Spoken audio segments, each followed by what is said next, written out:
we can officially get started. Simlink program coordinator here to kick us off with tonight's program. Uh, Simlink is a STEM education nonprofit. We are based in Atlanta, Georgia, and we provide opportunities for youth to engage in STEM. And Um, she often shops from www.shopping. I'm sorry. Got it. I will mute that. Okay. And so we provide opportunities for youth to engage in hands-on activities and digital learning, as well as meet positive adult STEM role models. We have a two-core program model. Community STEM has a focus on the digital learning, which is where this program, our virtual teen science cafe, sits. And then our experimental design program focuses on teaching youth how to read, write, do, and talk STEM. For tonight's program, we have partnered with Pink STEM, and we have their founder and executive director with us here tonight to share more about the organization.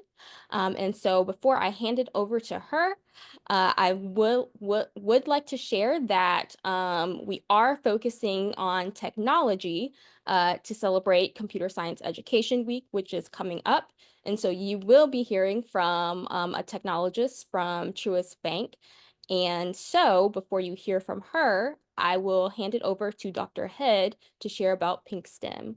So the floor is yours, Dr. Head. My name is Dr. Tamika Ray Head, and I was explaining my careers and what I've done, and so how I entered the STEM fields. My first career was an air traffic controller, where I was introduced to aviation because I scored high on the ASVAB while I was in high school, and my dad was in the Air Force, so I knew that I wanted to go directly into the Air Force. I applied to colleges, I was approved, but I knew that the Air Force was where I wanted to go immediately after high school. And as an 18-year-old student, I was able to control multi-million-dollar airplanes with using math concepts and calculations in my mind. And I had to calculate the distance. I had to calculate the heights between the airplanes within a matter of seconds, so I can make sure that all the people on board of the airplanes were safe. And so that's why it's important to know everything that you're learning in math class, everything you're learning in your physics and science classes. These careers actually can save someone's life. And so as an air traffic controller, I did not know what it was. And I had a classmate. Well, he was actually a few years younger than me, but he was the first Black pilot to fly to Canada at the age of 16 at that time. And he wanted to show me what an air traffic controller does.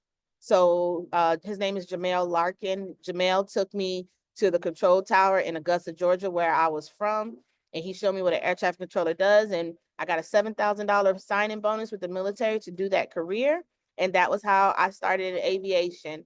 So after my 5 years of being an air traffic controller, I knew I wanted to go into the medical field. I always wanted to be a pediatrician, but I ended up being a respiratory therapist, which is still similar to what pediatricians do if you work with the neonates or the peds, which are the pediatric children. And my job was primarily, I did echocardiograms, where you, it's kind of like a sonogram, what you would do on the pregnant belly of a mother, but instead you do it on a heart. We did sleep tests. We did intubations. So if a person, when you hear they say code blue on TV show where they are in the ER, it was my job as a supervisor to go down to the ER and put a tube, which we call, to intubate a patient and put them on a ventilator. It was important for math and science because when I would put a patient on the ventilator, I had to calculate their weight, their height, their lung capacity, and you're trying to save someone's life, so you don't have enough time to write down your calculations on a piece of paper, and you don't have enough time to pull out a phone. And back then we didn't use cell phones like they use them today. So you have to do all the calculations in your mind. Same thing when I was an air traffic controller. All calculations were in my mind. And if I miscalculated, planes could collide with one another. So that's millions of dollars that could go wrong if I'm not calculating correctly. So based on my skills and my quick thinking, I became a teacher in honors, physics, chemistry, algebras, all the maths and sciences. I really enjoyed it for 10 years. And then I knew I wanted to do more. And so that was why I started my nonprofit, Pink STEM. And I started it in 2012 when I was still a teacher. And I invited girls into my room to ask my classroom to ask them what would make them want to learn science outside of school. And they asked me if I could create a dance team for them. So I created the dance team, and then I would take the dance team students on the weekends to colleges and universities like Georgia Tech, Spelman, Morehouse, Kennesaw State, and we would do STEM activities with engineering students at the colleges. After my students did not when they graduated from high school and some for college, they still were not in their career field. So that was why I started in 2013 my Pink Engineering, which was a for-profit entity to help with the workforce development. And I have a couple quick pictures, just my fun facts, things that are about me. I'm a STEM government contractor. And what I do now is I teach small minority businesses how to win government contracts, how I won federal contracts as well as federal grants. I work with NASA, I work with EDA, I work with several different grants and grant opportunities as well as contracts. So I want to share my knowledge, and I have people who pay me and a team of people to teach them to how to get to where I am. And this is just a little bit about my family. These are my children. My youngest child and daughter is now 3 years old, and my oldest is 18 in college. And my husband and I, we both do all electrical engineering all together. And so we like to go around and teach and work with students together. And just the last couple pictures are just pictures of what an air traffic controller does. This is what our runway looked like at Maxwell Air Force Base. And this position is she has just a flight strip that you have to talk to the planes, but she also has to look up and make sure she can visualize the planes.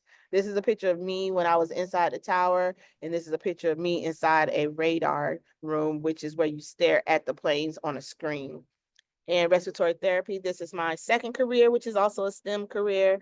And remember, I talked about having to do calculations in my mind, because if you do the wrong calculations for like a baby's lung, you can pop their lung. Of course, if they get a pneumothorax or if their lung pops, you can correct it, but that still can cause infection. So it's very important the types of jobs and careers, how math and science are important, whether we will work with what we call geriatric patient or a pediatric patient.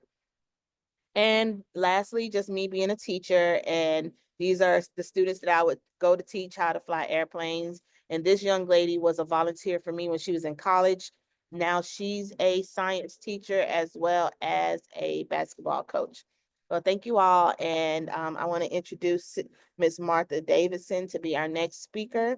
And she is one of the board advisors for Pink STEM, and she has been very supportive of programming, and I will let her introduce herself and all the amazing things that she does in cybersecurity. Thank you so much, Carlin, and thank you, SimLink.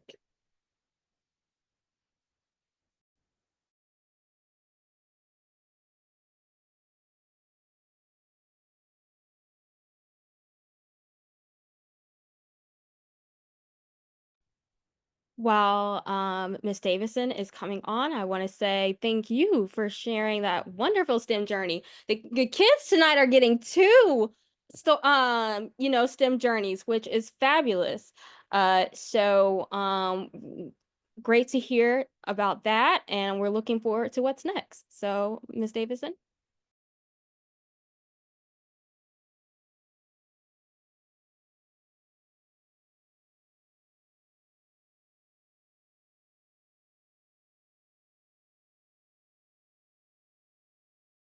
We can't hear you, Miss Martha. Hello, everyone. I am Martha Davidson, and you can't see me either, right? I'm sorry. I'm Martha Davidson, and I am a cybersecurity specialist, and I've been in cybersecurity for several years, and a lot of years, really. And so today I want to bring to you a little overview of what I do in cybersecurity. What is cybersecurity? So let me back up a little. I have been in cybersecurity and I've had various roles. And so I have this maybe a little bit out of order, where as a cybersecurity consultant at Truist, I've had the responsibility to do everything that you see on this chart, like risk-based security, where I looked at various security strategies and determined the risk, and we can go a little deeper into that. I've done assessments of risk for cybersecurity, and I've done vendor management, worked with lawyers and our partners to establish contracts for risk management. I've done managed services, and I've done work in emerging technologies. So what is cybersecurity? Cybersecurity is the practice of protecting computer systems and networks from unauthorized access, use, disclosure, and disruption, and modification or destruction. I know that's a mouthful, but look at it as you have a front door, a back door, a side door. All of those doors need the protection so that no one comes in without asking or you knowing who they are. So what cybersecurity is a way to protect all of the organization's data, their people, anything that has to do with technology, all of that is done in cybersecurity. So it's a very vast, actually, perspective on business and managing businesses, and even yourself, which you'll find out later in this presentation.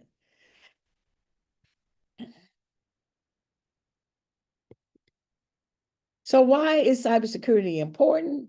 It's data protection, it's safeguards, as I indicated earlier, sensitive data from unauthorized access, and its breaches.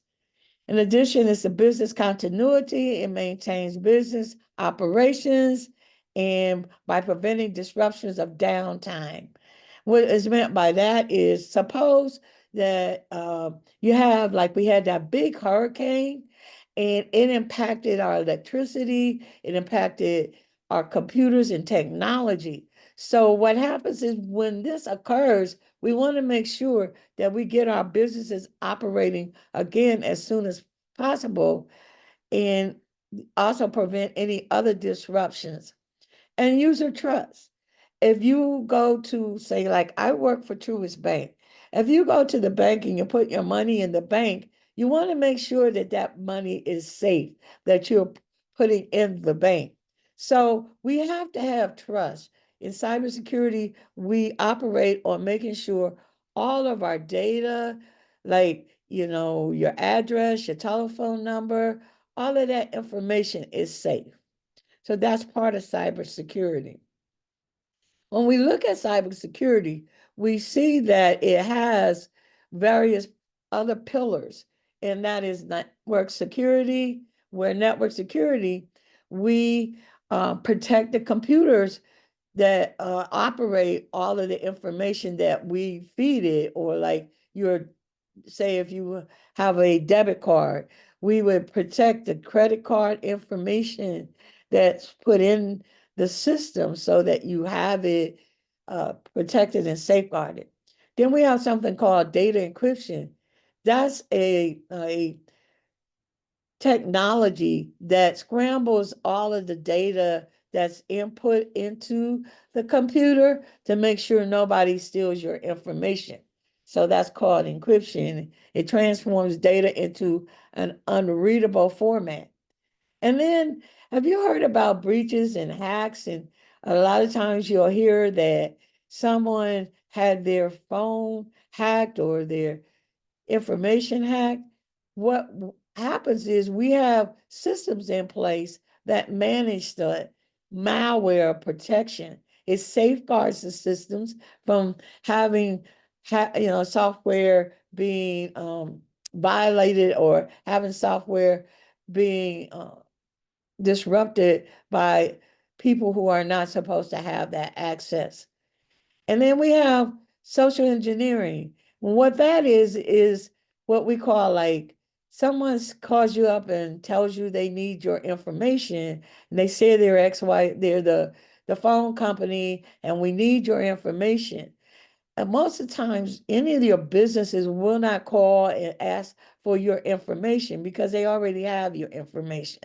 So, social engineering is a way for individuals to get your information without asking, without you knowing that they're asking for this for their own purposes and use. And then when we look at, wow, what are the various roles? We have basically in cybersecurity, we have what we call the Chief Information Security Officer, and they are the head of the whole organization to make sure everything flows as possible to protect and safeguard our organization and the data that we have housed based on whatever your business is. We have security managers.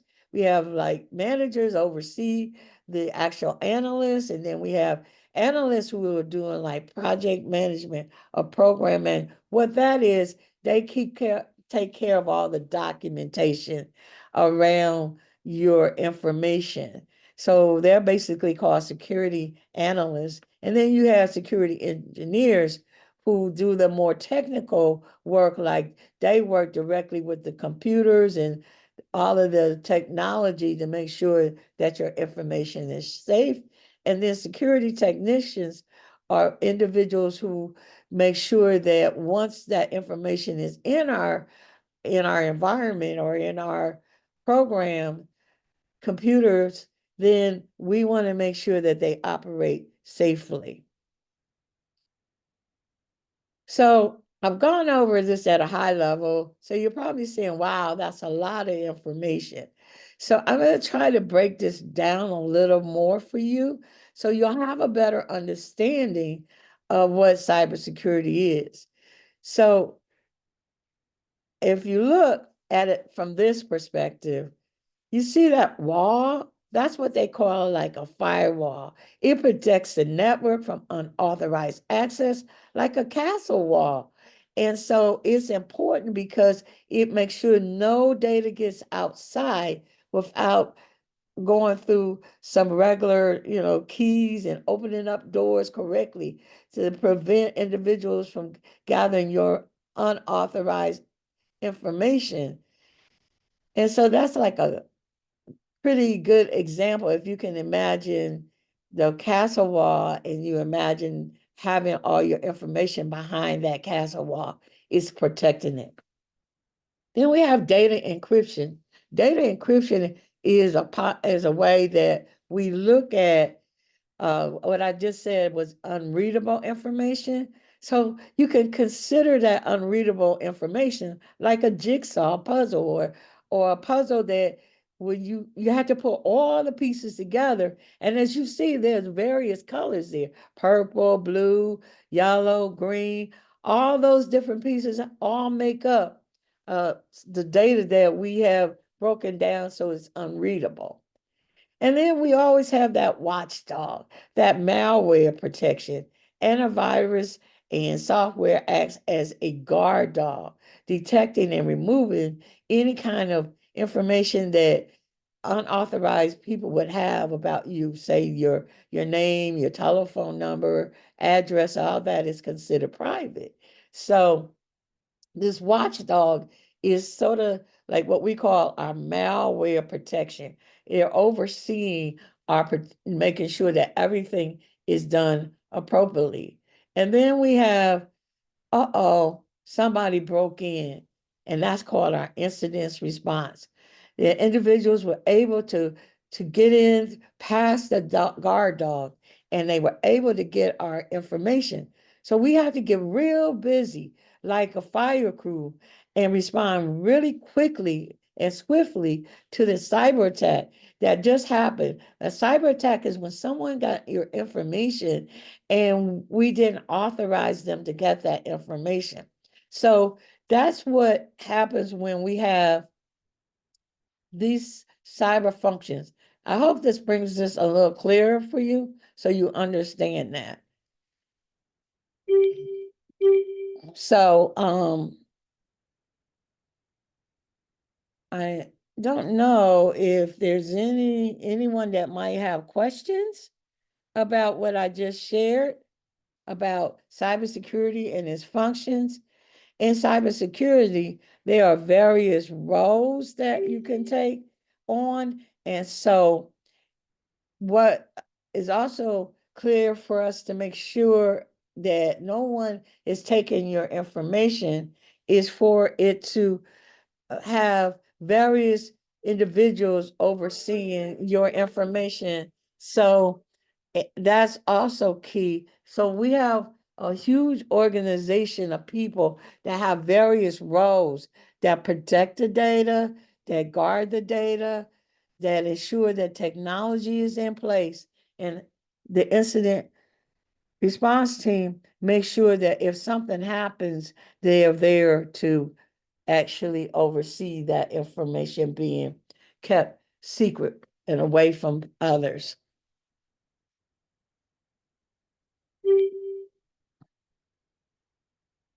So what I want to do now is take a second, and I want to share with you a actual overview of what actually happens with cybersecurity.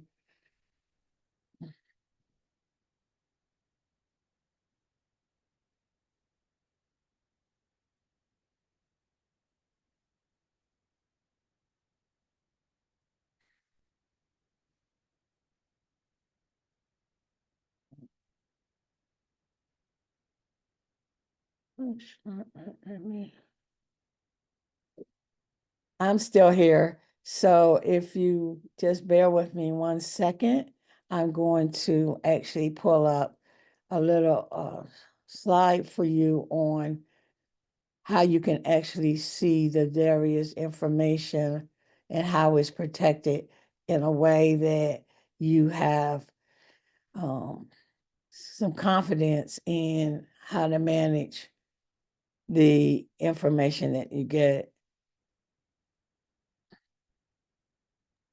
Sounds good. And of course, if you all have any questions, definitely put them in the chat. So while I'm doing this, can you share what you're interested in or what you would like to know a little bit more about cybersecurity?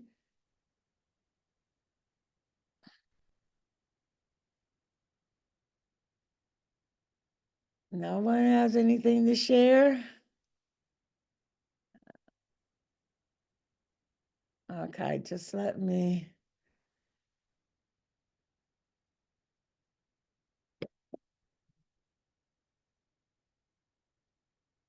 Meet Anne. She often shops from www.shoppingcart.com. She has her information like email ID, address, and credit card details saved on the website to enable a faster and hassle-free shopping experience. The required information is stored in a server. One day, Anne received an email which stated her eligibility for a special discount voucher from shoppingcart.com. In order to receive the coupon code, she was asked to fill in her shoppingcart.com account credentials. This didn't seem fishy to her at the time, as she thought it was just an account verification step. Little did she realize the danger she would be facing. She was knocked off her feet when a substantial amount of money was wiped off her account. How do you think this happened? Well, yes, the email she received was fake. Anne's shoppingcart.com account witnessed unauthorized access from a third party. This type of attack is known as a cyber attack, and the person who carries it out is called a hacker. Could Anne have prevented this attack? Indeed, she could have, with the help of cybersecurity. Cybersecurity involves techniques that help in securing various digital components, networks, data, and computer systems from unauthorized digital access. There are multiple ways to implement cybersecurity. depending on the kind of network you are connected to and the type of cyber attacks you are prone to. So, let's take a look at the various cyber attacks that Anne could have been exposed to. One of the most common types of cyber attacks is a malware attack like Trojan, adware, and spyware, to name a few. Had Anne downloaded any suspicious attachments online, her system could have gotten corrupted by certain malicious viruses embedded within the attachments. Next is a phishing attack, the type of cyber attack which Anne experienced. Here, the hacker usually sends fraudulent emails, which appear to be coming from a legitimate source. This is done to install malware or to steal sensitive data like credit card information and login credentials. Another type of attack is the man-in-the-middle attack. Here, the hacker gains access to the information path between Anne's device and the website's server. The hacker's computer takes over Anne's IP address. By doing so, the communication line between Anne and the website is secretly intercepted. This commonly happens with unsecured Wi-Fi networks and also through malware. Password attack is one of the easiest ways to hack a system. Here, Anne's password could have been cracked by using either common passwords or trying all possible alphabetical combinations. To prevent future cyber attacks, Anne sought to implement a few cybersecurity practices. First, she installed a firewall. As the name suggests, it is a virtual wall between Anne's computer and the internet. Firewalls filter the incoming and outgoing traffic from your device to safeguard your network, and they can either be software applications or hardware reinforcements. Secondly, Anne implemented honeypots. Just like how flowers attract bees, dummy computer systems, called honeypots, are used to attract attackers. These systems are made to look vulnerable in order to deceive attackers, and this, in turn, defends the real system. In addition to these, she also decided to use unique alphanumeric passwords, antivirus software, and started avoiding mails from unknown senders. That was Anne's story. Cyber attacks are not just confined to individuals, but also to public and private organizations. The cyber attacks carried out in such places are more deadly, and they result in colossal losses. Motives of such attacks are many, starting from tampering with crucial data to monetary gains. Let's have a look at a few of the cyber attacks that companies are subjected to. Various public sector organizations and large corporations face the Advanced Persistent Threat, APT. In this form of attack, hackers gain access to networks for a prolonged period in order to continuously gain confidential information. Companies also witness the denial of service attack, where networks are flooded with traffic, which in turn leaves legitimate service requests unattended. A variant of this is the distributed denial of service, DDoS attack, when multiple systems are used to launch the attack. When a hacker manipulates a standard SQL query in a database-driven website, it is known as a SQL injection attack. By doing so, hackers can view, edit, and delete tables from databases. Amidst a plethora of cyber attacks, it is indeed a challenge for organizations with several networks and servers to ensure complete security. This is not an easy task, and to help with this, cybersecurity professionals are hired to work on identifying cyber threats and securing a company's network. There are multiple job roles in the field of cybersecurity. If hacking fascinates you, then the role of an ethical hacker is something to be explored. Such professionals try to exploit a network's vulnerabilities, just like how a hacker would do, but only to identify those vulnerabilities and resolve them for protection against an actual cyber attack.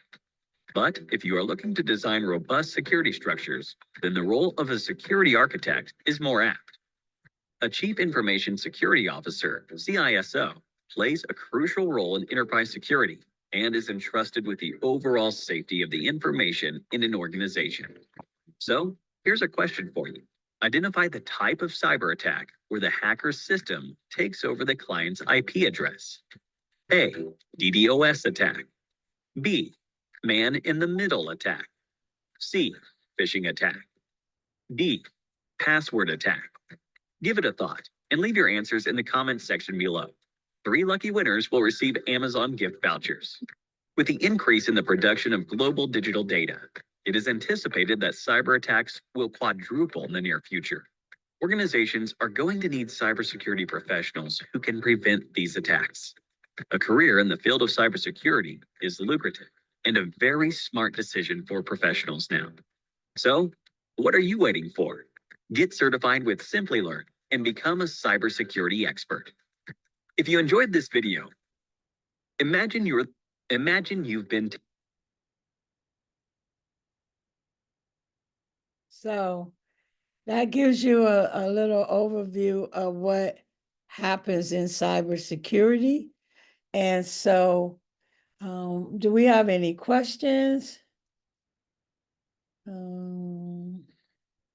So let me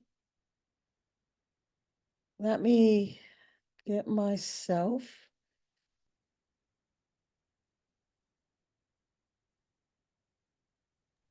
While we wait to see if Erica has any questions, that was a really interesting video. And I think that the way that not only the video, but the information that you've provided with us thus far has been able to really simplify a complicated, not to scare you, a complicated area of tech.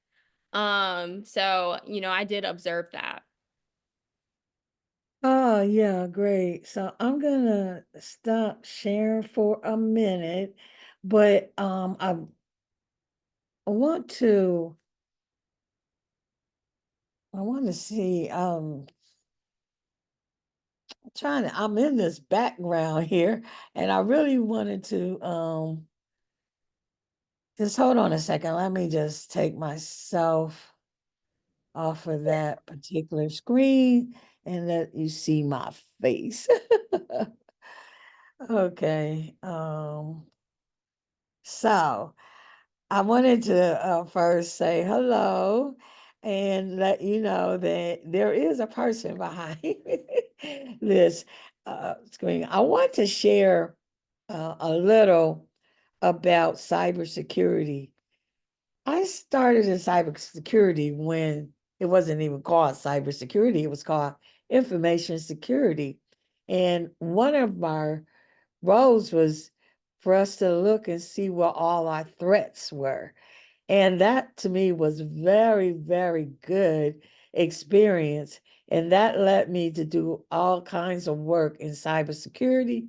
I've traveled around the world doing cybersecurity.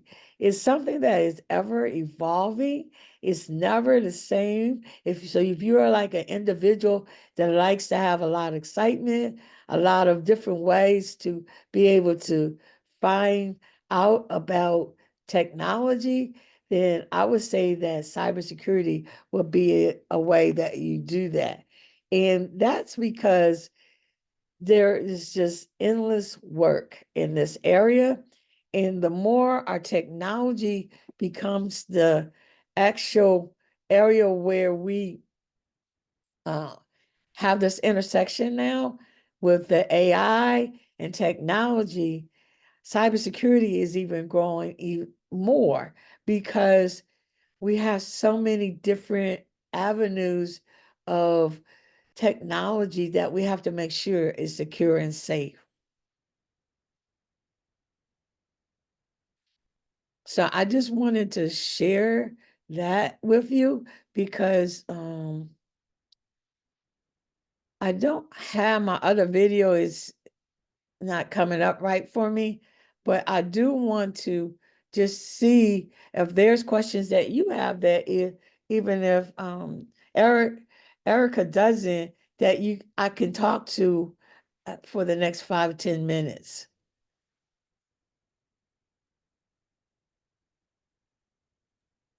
Yeah, this is definitely the space for you, Erica, to get any questions answered. I see you put in the chat that you do want to work in tech, and so I definitely think that literally what Miss Martha just said is very enticing to pursuing, if not a cybersecurity career, I'm sure, you know, well, I'll say a cybersecurity career because you sound undecided. And you can let us know if you're undecided or not. But if I'll go ahead and ask a question as far as so oftentimes when you are a woman or girl in the tech space, Yeah. there can be challenges with that. So I was wondering, we don't want to focus on the problem, but just any inspiring experiences or words of motivation that were given to you over the years. Yeah, so that's very good. Actually, I actually coach and do a lot of work in women in STEM. And the reason I do that, when I started in the technology, I was just straight out of college, and it was still rare, it was very really a man's world. And so I, a woman of color, always had to be able to manage all of the various, I want challenges or by myself because I didn't have anyone to talk to that was a woman. Most of the people in my organization were men. And so we really didn't have a lot in common. So, what I always say is that it is always important to be you. A lot of us are in an environment where we grow up, you have to be very smart. You have to work really hard to be known and be seen and get promoted. What I found over my career is how you are, your authenticity that shows up and is expected of you to be yourself. And when we're able to just be ourselves and whatever seems really exciting to us, like for me, I always did system analysis work and root cause analysis. So whatever you really are excited about, maybe it's like putting together software code, or it may be actually working and putting together training and awareness around cybersecurity, like that you just saw. So it's 2 points. One is to be authentic, and two is to stay in what I call your inner brilliance or your genius. And you will really find that so many opportunities will open up for you.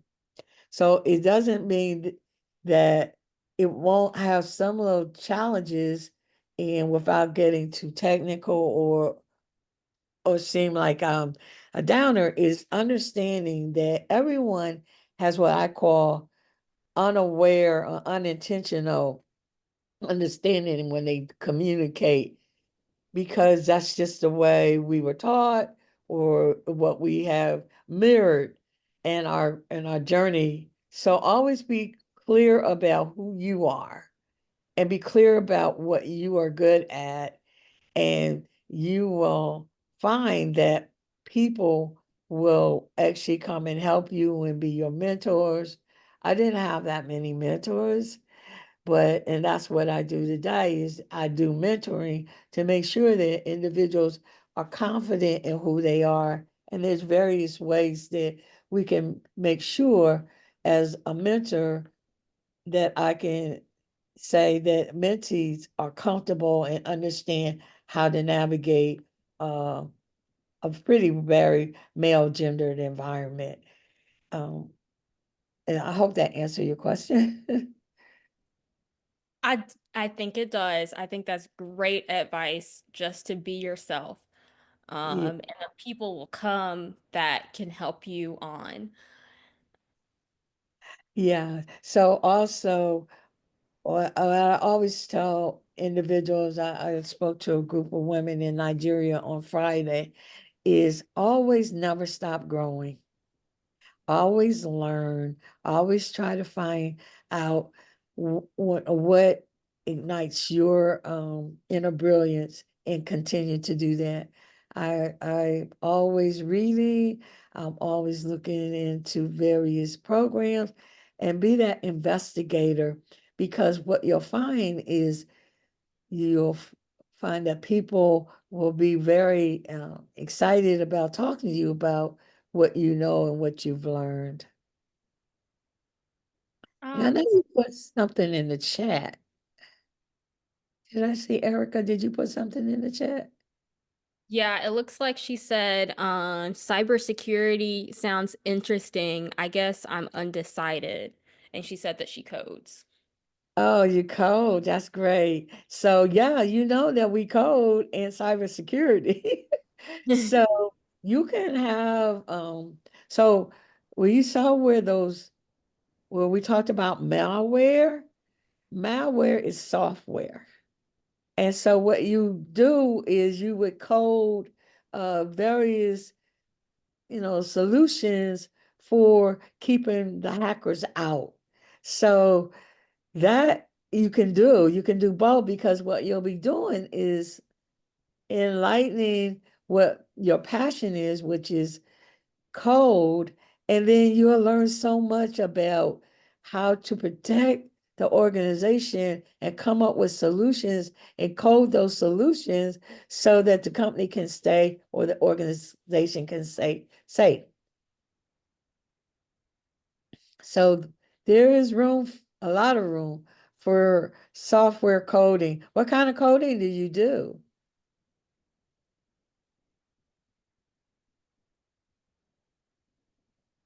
Because let me see. Let me go and chat and read what you wrote.